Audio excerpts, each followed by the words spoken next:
Oras na para mas kilalanin ang inyong sarili. Pag-usapan natin ang mga bagay na malapit sa iyo at sa iyong mental health. It's time for another kwentuhang All About You.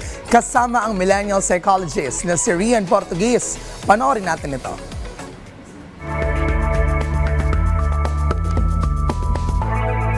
Magandang araw. This is Rian Portugues, your millennial psychologist, and welcome sa panibagong episode ng All About You. Kung saan ito ang safe space mo at pag-uusapan natin ang tungkol sa'yo. Nako, dito sa ating letter sender ngayon, feeling ko maraming makaka-relate, lalong-lalo na yung mga nagtatrabaho ngayon. Kasi yung sender natin ay, tawagin na lang natin siyang corporate slave. Pseudonym niya, sabi niya, anong pwedeng gawin dito sa isang katrabaho niya na hindi niya kasundo? So, sabi niya, ayoko naman tawagin siyang toxic kasi alam kong magkaiba lang talaga kami ng ugali. Pero sobra kasi ang attitude niya sa akin to the point na naiirata na ako sa presence pa lang niya. So, may times ayaw ko na rin pumasok ng trabaho kasi napapagod na ako nakatrabaho siya madalas. Dagdagan pa na ang dami kong workloads. Ano ang gagawin ko? Gusto ko lang syempre yung awareness nung mismong sender natin na hindi niya tinawag na toxic or toxic behavior yung katrabaho niya. Somehow may recognition na maaaring meron silang differences lang, no? O kasi madalas kapag ngayon, 'di ba, loosely ginagamit na yung word na toxic, hindi lang magkasundo, sasabihin kagad toxic na kagad yung isang tao. So somehow gusto ko naman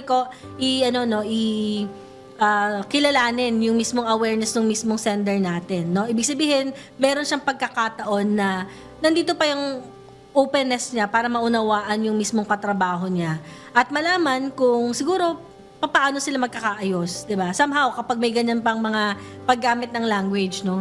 So ngayon, ano yung pwede nating gawin or konkretong hakbang, 'di ba? Kahit paano mababawasan yung nararamdaman mo. Yung alamin natin kung saan yung hangganan natin.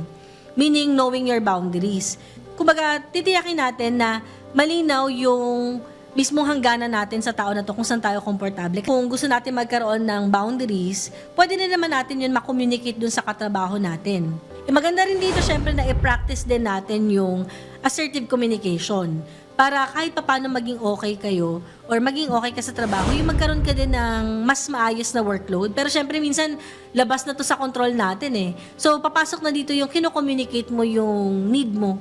'Di ba? Yung doon sa mismong manager mo, supervisor mo, or katrabaho mo kasi mamaya nag-overlap yung mga workloads ninyo kaya minsan hindi din pala ganoon ka-clear, like ka na sa stressed out kasi mamaya may mga workloads ka na hindi naman talaga dapat sa'yo. Magkaroon sana tayo ng micro breaks kapag nasa trabaho tayo. Pag sabing micro breaks, mga madali ang pagtitake ng pause para kahit papaano nababawasan yung stress natin. And syempre, kasama din natin dito yung maghanap tayo ng support system sa trabaho. Kasi tulad nga ng sabi natin, may mga hindi tayo nakakasundo sa trabaho, pero meron tayong mga nakakasundo, mga beshi natin sa trabaho, di ba? Pinakahuli natin dito yung sinusubukan din natin na magkaroon ng self-care. Self-care outside work.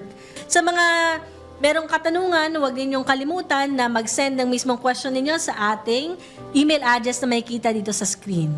So ayan, maraming salamat at maraming salamat sa pagsuporta sa All About You.